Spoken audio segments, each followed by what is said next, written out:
First and foremost, I'd like to start off by saying congratulations to the San Antonio Spurs. Year 3 for Victor Wembanyama. First year for this core to be together. I will touch up on the Spurs at a later date. Today I want to focus on one team only. In this Game 7, Oklahoma City finally found out their problems. The glaring issues that we kind of established throughout the year, but we weren't really sure. The head of the snake, the head of the problem, the main problem everyone's going to talk about today is Chet Holmgren. He's getting completely bashed on Twitter, all over the NBA space, NBA media.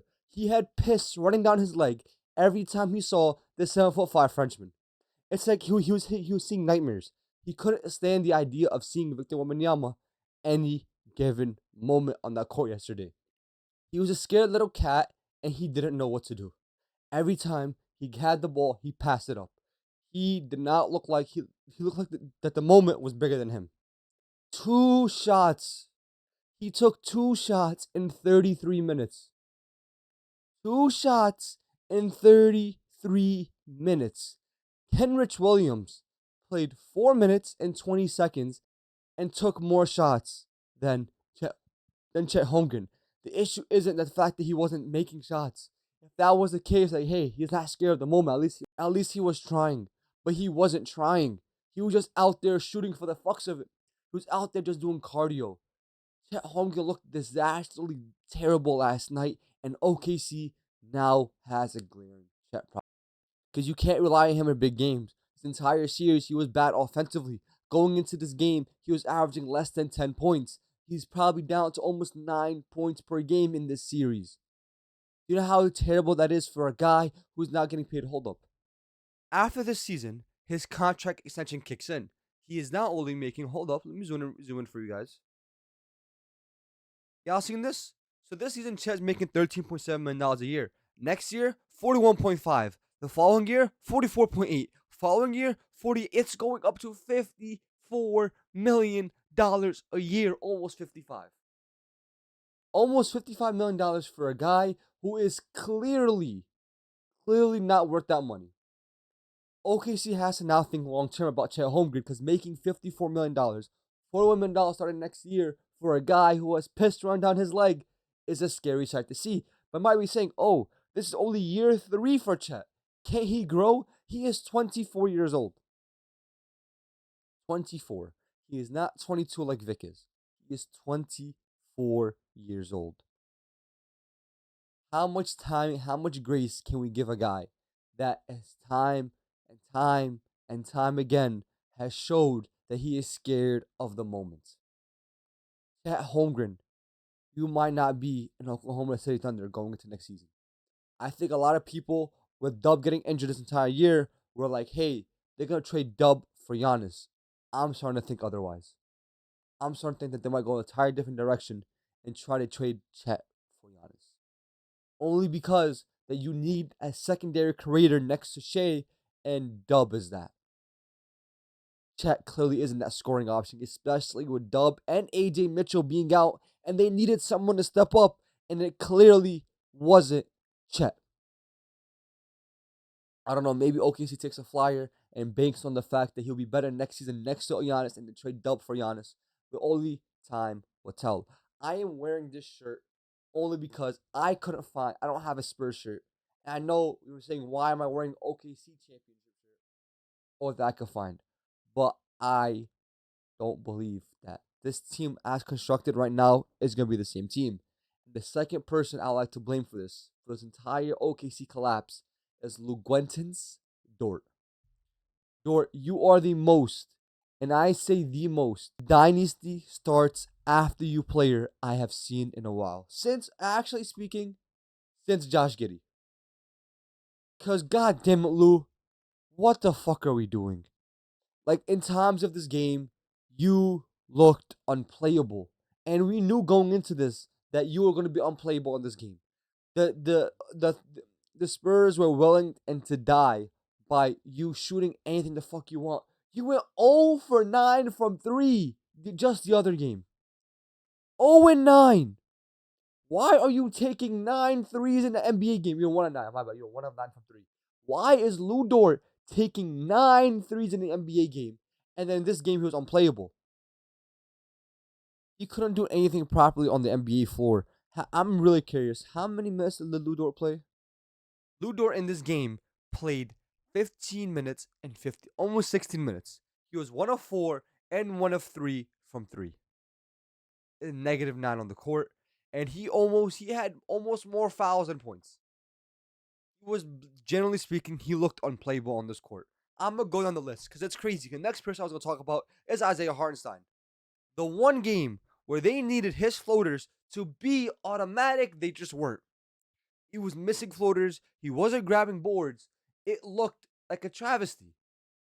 But I'm going to get back to Hartenstein in a second because then again, it's so bad that it is actually terrible that 3 of OKC starters last night looked unplayable. Do you know how that looks in like an outside perspective where 3 out of 5 of your starters looked unplayable? And the thing is, the worst part, before I touch up on Hartenstein, I have to pull something up. The lineup last night was Shai, Wallace, Dort, Hartenstein, Holmgren. Everyone knew what exactly was going to happen with this team on the court last night. Everyone knew exactly what was going to happen except for Mark Daigneault. Because I saw this right before the game started. Going to be down 12 in the first 5 minutes, and Mark will be squinting and chewing his gum, wondering why. Y'all see the score here? Do you guys see the score? It's 24-13 with 5 minutes and 12 seconds left. You guys see the score, and Dort had just came out for Jared McCain. This right here should have been, actually, no, wait. Yes, no. You take out Caruso, you put McCain in, and yeah, it should be these 4 starting and Chet. That should have been the starting 5. Because look, Dort comes out and they're already down by 11. By the time Dort sits, they are down by 11. It's not a shocker. Everyone knew that was a terrible starting lineup to put out in a game 7. But did Daigneault know? No. Daigneault doesn't know when to pull his fucking players. Daigneault has been adamant on this idea of not changing his ways no matter how the series is going. Because he's making the same mistakes he made just 2 years ago.